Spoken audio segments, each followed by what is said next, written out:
Hello, hello tout le monde, j'espère que vous allez super bien, j'espère que vous êtes en train de passer une excellente semaine, dernière semaine de ce mois de février, avec cette énergie du poisson tellement exaltée, tellement intense, puisque on se prépare pour la nouvelle lune dans ces signes, nouvelle lune avec laquelle nous allons aussi commencer à ouvrir officiellement la saison d'éclipse. Mais avant de commencer à vous raconter un peu plus sur cette énergie que le ciel il nous apporte, je profite pour me présenter pour les personnes qui sont nouvelles par ici. Je m'appelle Laura, je suis astrologue, je suis aussi lectrice de mémoire akashique. Je vous rappelle aussi que dans la description de toutes mes vidéos, vous pouvez trouver toujours mon adresse mail pour me contacter au cas où vous avez envie d'étudier votre carte du ciel, de faire une séance de révolution solaire, une séance de transit par exemple, ou bien une séance de mémoire akashique. Donc n'oubliez pas, toute l'information reste toujours dans la boîte de description des vidéos. Je voulais aussi prendre quelques minutes avant de commencer à officiellement vous parler de cette nouvelle lune, vraiment pour vous remercier à tous les gens qui se sont souscrits à cette chaîne les dernières semaines, à toutes les personnes qui me partagent vos expériences, qui me laissent en commentaire vos questions. Merci infiniment. Cette feedback, cette possibilité de partager avec vous m'aide beaucoup aussi à savoir si mon contenu, si j'explique bien, tout simplement, si c'est compréhensible et ce que je partage avec vous. Alors, je vous remercie infiniment. Bien, parlons maintenant de cette nouvelle lune dans le signe du poisson. Elle va se faire le vendredi 28 février à 1h44 heure Paris, donc vraiment dans la nuit de dimanche jeudi à vendredi. Elle va se faire dans le degré numéro 9 et oh là là, je pense que vous êtes déjà en train de sentir cette énergie. Moi personnellement, vu que j'ai les planètes dans ce signe, je la sens d'une façon très intense, puisque c'est une nouvelle lune un peu sous astéroïde, un tout petit peu. Une nouvelle lune un peu qui a pris un Red Bull ou beaucoup de café. Alors d'habitude je dis ça pour les périodes d'éclipse. Je dis que les nouvelles lunes et les pleines lunes, quand il s'agit des éclipses, c'est des super pleines lunes et des super pleines nouvelles lunes. Et c'est vrai que la nouvelle lune de vendredi, elle n'est pas encore une éclipse, mais avec elle, on ouvre officiellement la saison d'éclipse, la première saison d'éclipse de ce 2025. On finit le mois de février et en plus, les jours de la nouvelle lune, on a des activations planétaires, on a tellement d'énergie dans les signes du poisson que c'est un peu comme si on était déjà en train d'expérimenter l'énergie de la première éclipse du 14 mars. Alors, vous allez les voir, du coup, maintenant vous pouvez les voir dans la carte. Dans cette nouvelle lune, on a quoi? On a la lune et le soleil dans le degré numéro 9 du poisson, avec Saturne dans le degré numéro 20, avec Mercure dans le degré numéro 24 du poisson, avec Neptune dans le degré numéro 28 du poisson et les notes nord dans le degré numéro 27 du poisson. En plus, le jour de la nouvelle lune, Mercure va commencer à parcourir ces degrés mathématiques du zodiaque sur lesquels il va revenir le 15 mars dans sa première rétrogradation de cette 2025. Donc on rentre dans une période astrologique qui va être le mois de mars. Cette nouvelle lune, vraiment, c'est l'ouverture d'un cycle que, alors, comment vous dire, le mois de mars, pour moi, dans tous les cas, la façon comme je suis en train de voir les événements astrologiques que nous allons avoir, c'est le mois le plus important de ce 2025. Ça va être comme vivre un peu toute une année astrologique, véritablement en question de 6 semaines. On va avoir une intensité énergétique, une accélération énergétique impressionnante. Et cette nouvelle lune, avec cette composition, en fait, elle prépare déjà l'énergie. Les signes du poisson, et je pense que c'est ici aussi une difficulté ou un défi supplémentaire à traverser cette énergie, c'est que, pour revenir aux choses basiques, vous savez que j'aime beaucoup faire, on est en nouvelle lune. Les nouvelles lunes, c'est toujours, ok, on va commencer un cycle, mais c'est des moments dans lesquels notre monde émotionnel est très exacerbé, mais on est en train de les naviguer un peu dans l'ombre. Voyez cette symbolique vraiment de la nouvelle lune, ces moments dans lesquels il n'y a pas de lumière dans le ciel la nuit. C'est un peu pareil. La nuit, d'une façon très symbolique, va représenter notre monde intérieur, notre monde inconscient, notre part d'ombre, nos émotions profondes.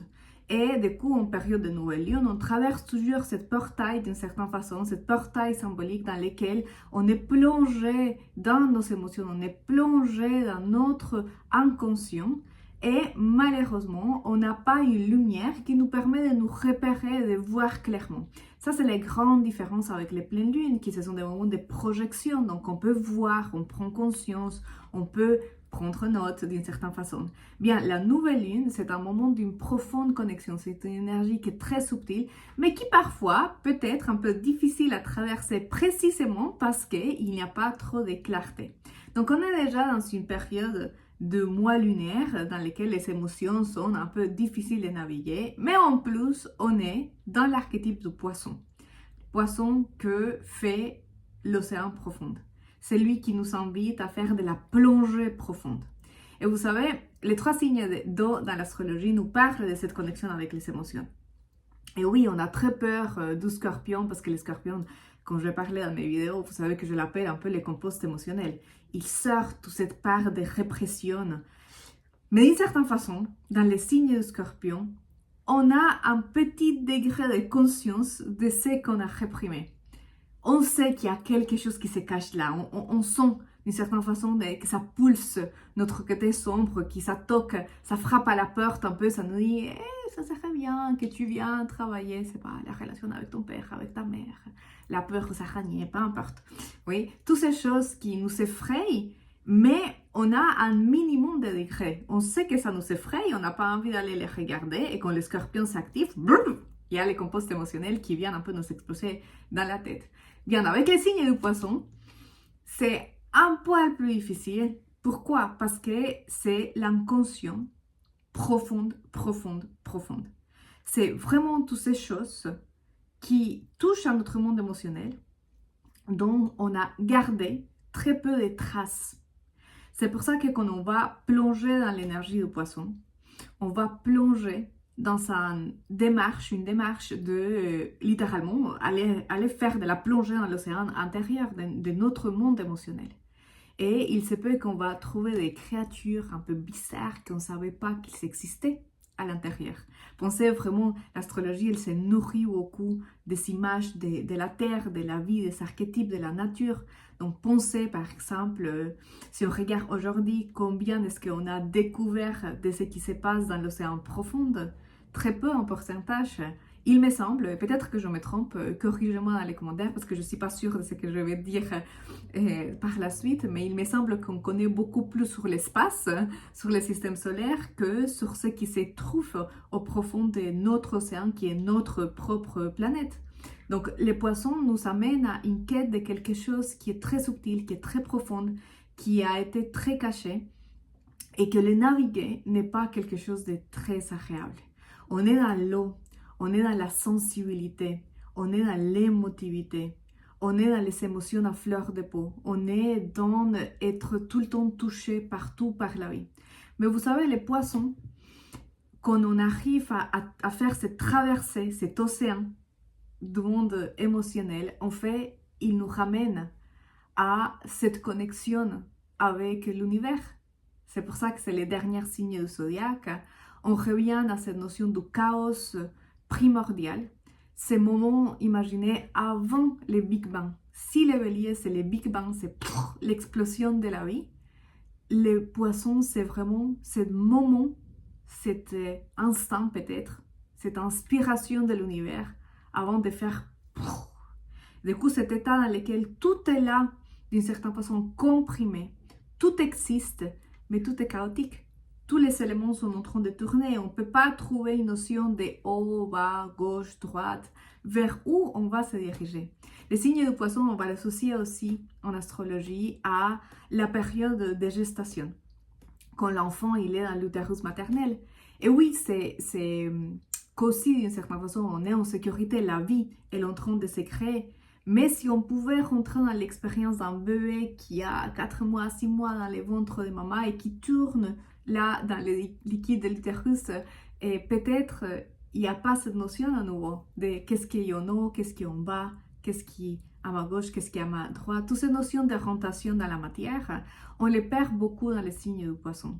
C'est pour ça que c'est un signe qui nous invite à travailler avec la subtilité. C'est un signe qui nous invite à travailler dans cette traversée émotionnelle et qui nous connecte avec les subtils, qui nous connecte avec quelque chose qui est beaucoup plus profond. Dans les signes du poisson, on ne peut pas faire confiance à ce qui semblerait être la logique, on va dire, courante. Dans les signes du poisson, on doit aller un poil plus loin et nous connecter, nous attacher à cette foi, à quelque chose qui est beaucoup plus rond. Imaginez, je prends à nouveau l'image de l'enfant, du bébé qui est en gestation dans les ventres de maman. Si cet enfant, il pense qu'il doit faire, qu'il peut contrôler d'une certaine façon la matière ou la vie, il se trompe. Par contre, il est en pleine confiance et en pleine connexion avec la mère, qui lui procure tout ce qui est nécessaire pour qu'il puisse ou elle puisse exister dans ce petit ventre et se construire. C'est pour ça que le signe du poisson, c'est un signe de confiance, c'est un signe de foi dans la vie, dans l'univers. C'est le signe d'ailleurs de la spiritualité, c'est la spiritualité au-delà des dogmes, au-delà des règles, des croyances. C'est la spiritualité qui se nourrit à l'intérieur de chacun d'entre nous, dans cette connexion profonde entre nous et Dieu, notre relation complètement personnel, intime que nous allons créer à travers de nos petits rituels quotidiens, que chacun est libre de les construire selon ce qui résonne le plus. Donc ici, imaginez, on est déjà dans la saison du poisson. Le soleil, il est rentré là la semaine dernière, le 18.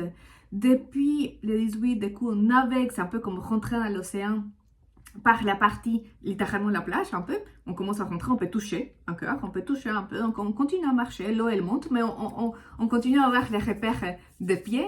Et depuis dimanche 23, Neptune et le Nord Nord ont fait cette conjonction, et du coup c'est un peu comme si tout d'un coup, aïe aïe aïe, je touche plus. Vous voyez qu'on est dans la plage et tout d'un coup on perd, et c'est ok, et là on ne touche plus.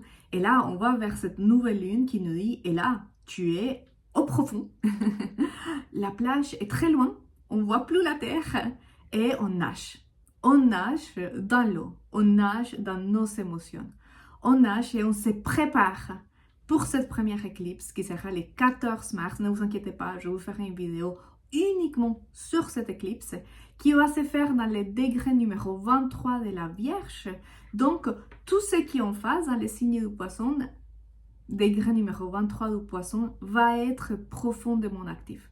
Cette nouvelle lune, du coup, c'est un peu comme si elle venait nous dire on va ouvrir, pas uniquement un travail, c'est pas uniquement aller, comme je vous dis, dans toutes les nouvelles lunes, on va aller planter une graine, une intention, mais c'est pas une graine, une intention qu'on va travailler uniquement 6 mois, c'est pas une graine, une intention qu'on va travailler d'une façon beaucoup plus un peu plus dans les contrôles, un peu plus dans la maîtrise. Ici, on est dans une ouverture lunaire qui nous propulse dans ce grand changement des éclipses, dans ces activations de notre Nord, à travers duquel, symboliquement, la vie nous invite à aller beaucoup plus loin dans nos chemins de conscience.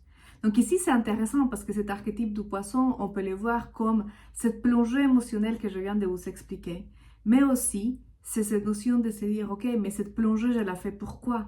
Pour aller toucher quelque chose qui est beaucoup plus subtil. Comme si c'était l'âme, en fait, cette forteresse de notre cœur, j'ai envie de l'appeler comme ça, qui nous permet de venir et nous attacher, nous ancrer à quelque chose, à une foi beaucoup plus profonde, qui nous permet, au moment des crises, au moment des difficultés émotionnelles, nous dire, mais je sais que tout va bien se passer. Ça, c'est le défi du poisson. Le défi du poisson, c'est la confiance pleine dans la vie. C'est la confiance totale dans l'univers. C'est de se dire, ok, même malgré la difficulté, malgré les défis, malgré que la circonstance est désagréable, je sais que tout va bien se passer. C'est-à-dire que la vie, elle répond à ce que je lui demande d'une certaine façon. Que la vie, elle ne me laisse pas tomber. L'autre jour, j'étais en train de rentrer à la maison. Je ne sais pas si j'ai déjà partagé avec vous cette expérience, mais elle y est. J'y pense beaucoup à cette histoire de cette petite plante qui grandissent un peu dans les bétons, dans la rue. Et surtout maintenant que c'est l'hiver et on commence à voir un peu les poussées. Et dans mes réseaux sociaux, récemment, j'ai partagé cette fleur que j'ai vue, en fait, elle poussait d'un trottoir, littéralement, et la fleur était très, très, très, très jolie. Je me suis dit, mais en fait, c'est vrai, la vie, elle trouve toujours son chemin d'expression. Les poissons, d'une certaine façon, c'est avoir la confiance comme cette fleur, cette graine, que même si on lui a mis tous ces bétons, qu'on a construit une rue, un bâtiment, une ville, en fait, on va toujours trouver la façon de grandir et de trouver la lumière et de déployer la vie et à partir de nous, en fait, de notre énergie, de notre pleine existence. Cette nouvelle lune, elle vient d'une certaine façon nous mettre face à tout ce monde émotionnel, nous mettre face à toute sensibilité, nous inviter à commencer à élargir aussi notre champ de vision. Qu'est-ce que tu pensais qu'était en fait, qu'est-ce que ça voulait dire avoir une connexion avec ce monde émotionnel, avec ce monde de la spiritualité, ce monde du subtil. C'est comme si la carte de la nouvelle lune avec tout cet stellium, et quand je dis stellium, enfin en astrologie, plus de 3 planètes dans un même signe ou dans une même maison, on les appelle un stellium. Ici, on a la lune, le soleil, Mercure, Saturne, les nodes nord et Neptune. On a 6 activations dans les signes du poisson, dans nos cas, un stellium ou un point de gravité, si vous voulez, dans la carte, qui nous dit, allez, on va aller percer beaucoup plus. Les signes du poisson, du coup, c'est aussi les signes de la magie. Cette magie extraordinaire, cette capacité de voir la vie avec une vision que j'appelle bifocale. Je ne sais pas si ce mot existe en français, mais vous savez qu'on a des lunettes et qu'on a deux types de corrections. Et ça me fait penser aux lunettes que ma mamie elle avait, et qu'elle avait deux types de lentilles pour voir soit de près, soit de loin. Cette bifocalité, ces deux capacités de voir la vie, de voir la réalité. Parce qu'il y a une partie du poisson qui nous invite à nous détacher des expériences. C'est venir traverser cette plongée, venir travailler cette émotionnalité pour nous rendre compte qu'on n'est pas nos émotions, qu'on n'est pas notre pensée, qu'on n'est pas nos sensations physiques, mais c'est aussi du coup la capacité de vivre l'expérience pleinement dans la matière, parce que sinon, rappelez-vous, les poissons, ils se déconnectent du cœur, ils se déconnectent de la sensibilité et ils fuient dans les royaumes de licorne et marshmallow rose, on va dans la radicalité du poisson et c'est pas non plus l'objectif. Ici, on a une invitation très grande à ouvrir notre champ de vision, à ouvrir notre capacité de perception et se dire, je peux autant sentir dans la matière, comme autant observer celle ou celui qui est en train de ressentir toutes ces émotions dans la matière. Alors, je sais, ça va être un peu flou à comprendre, parce qu'on est dans l'énergie du poisson. Faire l'exercice d'expliquer l'énergie du poisson, c'est déjà un super défi de communication. Parce que les poissons nous parlent de la non-contention, de la non-limite. Et quand j'utilise des mots, j'utilise des symboles, j'utilise d'une certaine façon des archétypes, des petites caisses de langage qui nous permettent de comprendre l'information. Donc, d'une certaine façon, je limite l'énergie du poisson et l'énergie de cette nouvelle lune. C'est pour ça que la meilleure façon de la comprendre, c'est en train de vous poser une seule question, une simple question. Comment je ressens mon cœur? Qu'est-ce que je ressens aujourd'hui? C'est une nouvelle lune qui vient nous sortir de l'axe de la réflexion, qui nous invite à ne pas penser d'une certaine façon, à ne pas réfléchir et à ouvrir les bras et plonger dans l'émotionnalité en faisant cet exercice de confiance pleine dans la vie. Si vous n'avez pas beaucoup d'eau dans votre carte, si vous n'avez pas une habitude d'être connecté avec votre monde émotionnel, cela peut ressembler très désagréable. Ça peut être dérangeant, oui. Mais j'ai envie de vous dire, bienvenue au monde du poisson. Quand on rentre à la saison du poisson et cette année qu'on va voir tous les éclipses dans cet axe et tellement d'énergie du poisson, je vous avoue qu'il y a une partie de moi qui dit « Ah, c'est bien, vous allez comprendre en fait. Qu'est-ce que c'est vivre 24 heures parfois dans cette hypersensibilité, que parfois c'est très difficile à communiquer. » Donc si vous n'avez pas beaucoup d'eau dans votre carte, c'est normal que ça soit un peu inconfortable. Si vous avez beaucoup d'eau dans votre carte, si vous avez une forte sensibilité, vous êtes conscient que vos émotions sont là, ça peut aussi être inconfortable parce qu'on va monter un cran d'intensité. Ici, mon invitation, c'est déjà, on va vers un mois de mars très importante. Je vais vous faire une vidéo juste pour vous parler de toutes les choses qu'on va avoir les mois prochains, parce que ça va être très, très, très, très importante. Mais du coup, aller dans un rythme très lent, en fait. Mon invitation avec cette nouvelle lune, c'est déjà, ok, faire un check-up perpétuel, constante. Qu'est-ce que je ressens? Comment je ressens mon corps? Notre corps, il peut être en train de demander beaucoup, beaucoup de repos. Moi, c'est mon cas. J'ai une grande fatigue. Normalement, dans nouvelle lune, je sais que ça s'installe comme ça je les sens comme ça, cette énergie. Mais celle-ci, en particulier, je la sens très forte. Et bon, je comprends parce que je connais la carte. Donc, on peut sentir que notre corps a besoin de beaucoup plus de repos, de beaucoup plus d'apaisement, d'être très concentré dans des activités comme la méditation, la musique, l'écriture. Toutes ces activités, toutes ces disciplines qui nous permettent de générer un dialogue interne sont les bienvenues pour cette nouvelle lune, pour cette énergie. Pourquoi? Pour nous préparer, nous ouvrir doucement à ce que les éclipses ils vont ramener. On va avoir une accélération de la conscience à nouveau et cette nouvelle lune, elle ouvre ce portail. Donc c'est tout à fait naturel si on ne se sent pas super, super, super, si les corps, on a mal un peu à gauche, à droite. Oui, ce sont des choses qui arrivent beaucoup dans les éclipses, mais cette nouvelle lune, elle est là pour nous permettre de commencer la saison en conscience. Les risques, c'est de nous perdre dans toute la confusion émotionnelle. Donc n'oubliez pas que notre cœur, dans la symbolique du poisson, les cœurs, c'est les ports de sécurité. Venir à notre cœur, faire attention à ce qu'on ressent et ce qu'il nous demande, c'est la meilleure façon de ne pas perdre pied au milieu de tout cet eau du poisson et de toutes ces émotions et de toute cette notion un peu floue. Bien, j'espère avoir été claire avec mes explications, avec cette nouvelle lune. Je sais, on est dans les poissons, ça peut être un peu nuageux, un peu nébuleuse, mais je voulais quand même les partager avec vous. N'hésitez pas à me laisser vos questions aussi en commentaire si vous en avez. N'hésitez pas à me raconter aussi comment vous vous sentez, comment vous traversez cette nouvelle lune de grande intensité. Et sinon, je vous dis à très très très bientôt, vraiment très bientôt. Je vais vous faire, j'espère pour samedi, pouvoir sortir la vidéo avec toutes les dates clés du mois de mars pour vous raconter ces mois que nous avons très bientôt. Il est juste là, à côté, dans lesquels les choses peuvent se passer d'une façon qu'on ne s'attend pas, littéralement. Je vous souhaite une excellente après-midi, journée, matinée, ça dépend à quelle heure vous êtes en train de regarder ma vidéo. Je vous remercie aussi de m'avoir écouté. Je vous invite à vous inscrire, souscrire dans cette vidéo si ce n'est pas déjà fait. Et sinon, je vous dis à très très très bientôt.